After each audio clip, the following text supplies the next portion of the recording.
Apple Knocker Radio. Alright, greetings friends. So before I go on, let me say, anybody out there who stumbles upon this video who is not familiar with my channel, let me warn you that this isn't going to be nothing like any music perspective you've heard before. It's probably going to be so far out there you won't be interested.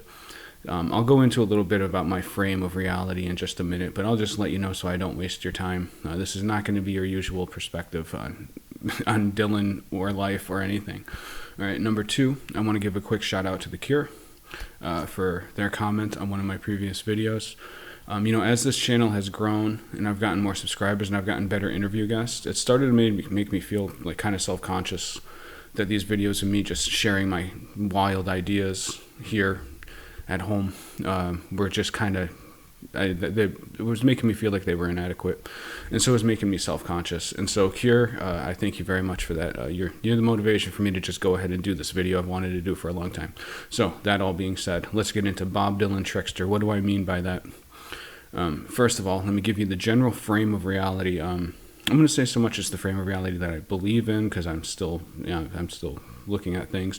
Let's call it a lens of reality for how to look at things. And in this lens of reality, the entire universe is a sea of consciousness, all interconnected. Not the all is one thing. I'm not really fond of that all is one thing, even though I think that is true in a certain sense. I think it's in a way it's kind of misleading, or it's at least used in a way that's misleading. And what I mean by that is a lot of people will say all is one, as in like, love everything, man. But to which I would say, cancer is at one with your body, but you still cut the cancer cells out, right? So I don't really like that too much. But still, my general idea, the universe is this a sea of consciousness. Human consciousness is the crown of that creation. And so the entire universe is in this mutual, ever mutating, evolving, although that word's a little problematic, in this ever dynamic universe. It's all working together in this flow that is so interrelated and so interconnected on a level that is so profound that we can't grasp it fully. We can't even come close to grasping it fully in a logical, rational sense. But it's all connected. And then further, there's another layer to this. For this little thought experiment that I'm going to go into, I also am going to directly reference the work of George Hansen, Trickster and the Paranormal, and also Jacques Vallée, who the great UFO researcher, who puts forward very similar ideas to Hansen, not in a derivative sense. Both men are giants in their field. Both men are brilliant and original thinkers. And but I'm just saying, to me, there's like definite similarities in their in what they perceive as like happening. And so now this is a very complex book, and what I'm about to say is not trying to reduce it in its entirety, but one of the core ideas put forward, especially by Vallée, but also the Trickster and the Paranormal, is that you have these, in this case, referring specifically to paranormal trickster figures that emerge in various contexts, and Jacques Vallée specifically focuses on the UFO phenomenon. They arise in certain ways, and they affect human consciousness, and that's the key, right? Because from their perspective, from their work, it's not so much a question of like, what are UFOs, or what is this in like a material sense. The bigger question they ask is, what does it do to human consciousness when these paranormal phenomena happen? And Hansen highlights in his book. This is an amazing book, by the way, a great book. He highlights these various instances at which these trickster figures appear, and in this context, UFOs can actually often act as trickster phenomenon, right? And so you have these things come on that shake up human consciousness, and they make people think. They awaken people to the idea that there is more to this reality than what we see, right? Now, there's other things too, because they frequently, actually John Keel talked about this a lot. They frequently guide people in certain directions. I don't want to get too into that too. No, actually, you know what? Because that is relevant to this. Like Keel noted that John Keel, the great paranormal journalist, the man who wrote the book upon which the Mothman Prophecies was based, one of my favorite books of all time. And so Keel discusses this as well, that often when these phenomenon happen, they seem to point people in this direction of like a universal love consciousness kind of thing, you know, like love everybody, kind of a hippie ethos kind of thing. And so Keel has noted that these phenomena do seem to particularly point people in that one direction, right? And so that actually is relevant to what I'm about to say with Dylan. Towards this idea of like universal love and brotherhood and peace and all of these things. And Keel notes that many times these encounters are they're so profound and so potent that they end up kind of ruining people's lives, because people become obsessed with them and they become convinced that they've been given a mission to spread this new word, and this mission ends up leading them into personal ruin and disaster. Happens pretty frequently. It's something good to know too. If you ever have a crazy paranormal experience and you start feeling compelled to spread the word, maybe think twice. Try to think it rationally and make sure you're not being used as a pawn in some kind of weird game that we don't fully understand. But anyway, and coming back to the general idea that periodically these phenomenon emerge, seemingly out of nature, but there are like Hansen, especially Valet with the Invisible College, and John Keel has insinuated this, that there are actual like conscious forces, groups of people basically, who are kind of at another level of consciousness, who are possibly guiding all of this, right? But then the question would become, are those people intermediaries for some higher source or whatever? Who knows? Everybody's still trying to figure this out, and you have brilliant guys like Hansen and Valet who have spent their careers trying to figure things like this out, and it's still pretty much a mystery. But anyway, the general idea is that these phenomena arise, like UFOs and stuff, they arise at certain times in history that seem to shift human consciousness in this or that direction. And so, that background out of the way, I propose that Bob Dylan was actually, for this thought experiment, that Bob Dylan was actually a trickster agent. I don't believe he was consciously, and if you doubt that, Dylan has actually spoken pretty openly many times that he felt that from that period, from like the mid to late 60s, when he made his most transformational music, he has said that he felt like he was channeling something else, like it wasn't really him. And there's actually, I think it was with 60 Minutes, an interview where he said, you know, this force was coming through him and he was making all of these transformational songs. And then one day it just kind of cut off. And he's still a great songwriter, a great musician. I actually prefer a lot of his newer stuff over his older stuff. But still, the stuff he's making is not the culturally groundbreaking stuff that it once was.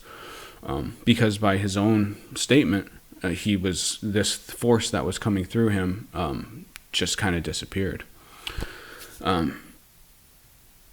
All right. And so, Bob Dylan as the trickster agent. Another thing that we need to get into, what people need to understand about music in the 60s. Music in the 60s was not like it is today. And I don't just mean the sound, I mean culturally. The musicians of the 60s, they were viewed, and this is historically true, this is out of my weirdness zone, this is the truth. They were put on a pedestal as like almost like spiritual, not almost, like frequently as spiritual figures, like guru types, prophets. It was actually one of the reasons why Dylan later kind of retreated from the scene, because people thought he knew the secret to the meaning of life, you know what I mean? Politically, you had like the Weather Underground name themselves after one of his songs. I think it was the Black Panthers. Somebody in the organization would listen to Dylan's songs as though they were like coded political messages. So musicians in the 60s were not like they are today. They weren't just party time celebrities. They were considered figures of great spiritual and philosophical importance to the counterculture, not to the broader culture, but to the counterculture and to a lot of like the academics. Etc. Right? So 60s music was not viewed like it is today. But even among that, Dylan was at his own level, right? I mean, he did not sell as much. He didn't have as many radio hits as, like the Beatles and those kinds of bands. But to the counterculture and to the music genre, he was probably he had to be the most influential singular musical figure of the 60s. when he started writing those wild lyrics that introduced kind of surrealism and avant-garde poetry into rock music, like nobody else was doing that. That was Dylan that did that, at least on the scale that he did it. And people looked to him, like they looked to him as a guidepost for the future of where music was heading. Now, this was for a brief time. This wasn't for his whole career. There was this time from like the mid to late 60s when he was just like, he was almost like a messianic figure in the sense of where people thought he was directing where music was going, but culturally, but also, again, there was this level of like spiritual faith that people had in him, that he knew something, and like Dylan is tuned into something, he knows something.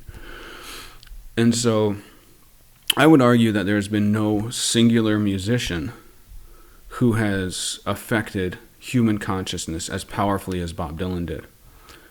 At least not in the modern age. I don't know enough about like very older musical history in the cultural context of that to say. But within the relatively modern time frame, nobody has affected human consciousness on the level that Dylan did. And then when you consider that Dylan powerfully influenced his fellow musicians, and then you think about the influence that those fellow musicians had on consciousness, his impact it can't be overstated. And that's a factual, right? Like you can remove the lens that I'm putting on this and just look at it from a historical context. And I think I would wager that most musical historians, academics would agree with me that Dylan was the most influential person in terms of getting people to think about spinning them around philosophically and spiritually. It was a really unique phenomenon, and Dylan has written about this in his memoirs. I forget what that book was called. It's a great book, though. In typical Dylan fashion, man, it's just all over the place, but it's not linear. It's but really hard to follow. But it's brilliant and fascinating, and he discusses these facts that he, there seemed to be this singular focus on him, and he could feel it, like as it was happening. I think he said something like it felt like all of time was focused on you, or something like that. But he was just this incredibly influential, transformational figure. But here's what's interesting. Now, to be clear before I go any further, Bob Dylan's probably my favorite music. Him and Tom Waits are like side by side. The Tom Waits I'd probably have to put on my favorite, but I love Bob Dylan. And here's the thing: as a Dylan head, I'm a hardcore Dylan head. Somebody who's been following Dylan, reading books about Dylan, examining his music, analyzing it. Here's the thing about Dylan: his music, he has this way of taking the mundane, but then weaving in the profound in such a way that it leaves you feeling like there is something deeply spiritually significant within this song, right? But the thing is, the more you scrutinize the songs, you realize generally, from this inspired period I'm talking about, at least, like his stuff later, he later had that period, his Christian period, where he was just making overtly Christian music.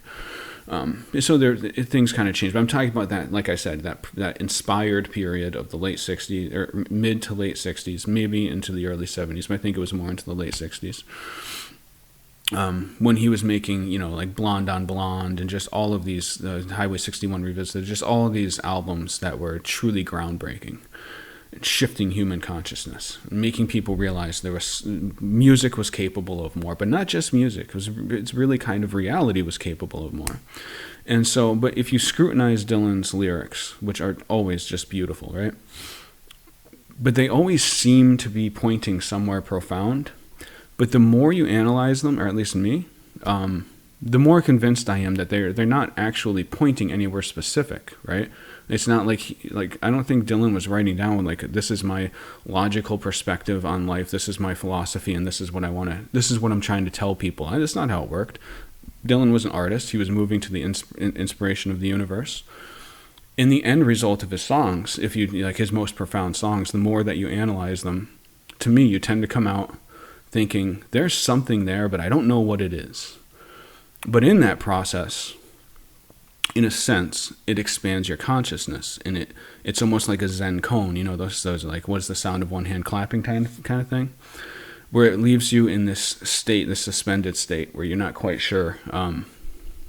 You know there's something more to reality, but you don't know exactly what it is, right? Because it transcends logic, and that is necessary because this the true complexity, the true infinite complexity of the universe is too profound to grasp logically or rationally, right? It can't be done that way. And so to take people in that direction, you can't use logic or reason. You have to induce a different kind of state in them. And so I would argue that Dylan's music did that. And I would argue that Dylan's music did that on a level that is so profound that it wasn't accidental. And all right, so here's the other thing. Now, again, when I say this is what like Jacques Vallée has suggested, John Keel has discussed it. Hansen, I believe Hansen has touched upon this, but I'm still getting to get firm grasp of Hansen's work. But Vallée and Keel, at least, have talked about how these phenomenon, they seem to arise at certain times when human consciousness, I mean, they happen various times all the time, but there are certain surges where whatever this force is, whether it's just the nature of the universe itself, whether, you know, something baked into the universe, or whether it is these people, ascended masters, or maybe nefarious groups, or whatever it is, there seems to be these times when there are massive shifts in human consciousness. I mean, we're living in one right now, right? 2022, we're living in one. We've been living through one for the last few years. It's been stressful and terrifying, but at the same time, we're seeing times that will be spoken of in myths and legends for a long time. We're living through them, big people. But anyway, the 60s were also that time, right? The 60s were an incredibly transformational time. And Dylan was an incredibly important part to that transformation of the 1960s. And so, but he was transformational in such a way that it lines up exactly with how I interpret Hansen's discussion of the Trickster's aspect and the paranormal aspect of the Trickster. And I just realized I got a little itch on my nose, man. I just realized that I became conscious of the fact that I kept doing this. So hopefully that doesn't look too ridiculous. But anyway, so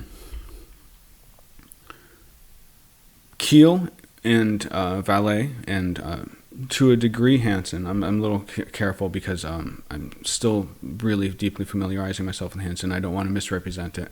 But my impression too is from Hansen is that these things emerge at certain times to shift human consciousness. A lot of times it's just to shift it away from what the current paradigm is, what the current like metaphysical perspective is. But either way, so Vallée specifically said that it's like a thermometer in your room. When things start to get too hot, the thermometer kicks in. The thermometer catches that, the cooling system kicks in and it cools it down. When things start to get too cold, the thermometer catches that, starts to heat things up, right? And so it's always trying to keep the room at this, warm temperature, right? Doesn't want to let it get too hot. Doesn't want to let it get too cold. Vallée has used that analogy specifically with the UFO phenomenon to say that these things, and you have to understand with Vallée, the UFO phenomenon it's the paranormal phenomenon, right? The same with Hansen, and that's another thing. That's a whole. I always say these things assuming people are familiar with what I'm saying, but you might not be. For some people in those fields, the UFO phenomenon is really no different from like a Bigfoot phenomenon in the essential sense that they are these disruptions to human consciousness that come out and they affect singular people's lives, but they also, on a broader scale, UFO flaps happen and they seem to adjust people's the mass consciousness to some degree and kind of steer it in a different direction. I believe Dylan did the same exact thing, right? I don't believe that. I'm proposing that as part of this thought experiment, that Bob Dylan did the same exact thing, and Bob Dylan may have been the avatar for a trickster energy that was there to mix up human consciousness, to broaden human consciousness, and Dylan, right, his music ended up being part of the 60s counterculture, which was the whole hippie thing, which was the whole peace and love thing. Interestingly, Dylan was never really part of that culture. He didn't play at Woodstock. He wasn't really into that. He was really annoyed, actually, at a lot of the hippies that would track him down and ask him questions about life. So it's actually a misinterpretation that Dylan was like really a part of the hippie counterculture. He was not. He never was. Like when he came out, he was kind of like this beatnik kind of figure, and he definitely, in his early days, was promoting very progressive leftist political ideas. And he talked a lot about injustices and things like that, but he was never really truly like a member of the hippie generation. And obviously that's a whole other thing, because a lot of people who were in that generation didn't like the hippie label at all, thought it was a bunch of crap. But anyway, I think you all get what I'm saying. Even though Dylan was considered a very influential figure in that sphere, he was never really part of it. And which is just, that's an interesting aside, right? Or I think interesting. I hope it's interesting. I don't know. But anyway. And so, what is my point? My point is that Bob Dylan arose as a trickster figure who was channeling, by his own statement, he said that that period was inspired, channeled music. He was putting out this channeled music that was expanding people's consciousness, but not in any logical or rational direction, right? It ended up leading towards the peace and love ethos, right? Even though Dylan himself was not really part of that, he was instrumental in inspiring that generation. And actually, that generation felt like he betrayed them later when he basically came out and said, "I'm not part of your crew." Like he said, "I'm Dylan. I'm not your puppet. I'm Bob." They felt betrayed by that, right? That is how deeply Dylan was considered part of this movement. So much so that when he decided he wanted to do his own thing, he was looked at as a Judas. There's actually that famous incident where the person called out in the crowd, cried out Judas, called him Judas. So that's the importance. That's how important Bob Dylan was to those people. But even there, what did he do? Right? He came in, he's making this music about racial justice, peace, all of these things, which was very important to popular consciousness. There weren't people putting out those kinds of music with that kind of depth, right? But then Dylan spins it all around, like right when people are coming on board and saying, like, lead us, Bob, lead us. He spins it all around, throws it all out into the cosmos. Again, he's screwing with people's consciousnesses. And people have frequently, tried to analyze this from, like, what was Dylan doing rationally? Or, like, what was he doing consciously? What was his game? What was he trying to do? Why was he messing with his audience so much? Why did he do all these pivots and changes? I would propose that he didn't know any more than anybody else, maybe even less than outside observers. I propose that he was channeling a trickster consciousness that was put here to have the same effect on human consciousness that the UFO phenomenon has, that the Bigfoot, yes, Bob Dylan Bigfoot, man. I'm saying it, Bob Dylan Bigfoot. The same effect on the human consciousness that those paranormal UFO powers have, right? I don't know, man. I think it's an interesting idea. I think there's maybe some legitimacy to it. At the very least, I hope it's fascinating. I hope so, anyway. I'm sitting here, I realize I've been talking for 23 minutes. I hope this was interesting to people. I've been thinking about this a lot, more than any sane person should. Let's come out and say it. I've been thinking about it a lot, and just want to talk about it. So that's it. Peace out, friends. 2022. I hope you are living great lives, getting your best, achieving your goals, living with positivity. Remember, positivity and optimism is the resistance. That's the rebellion. Archons, suck it. Peace out.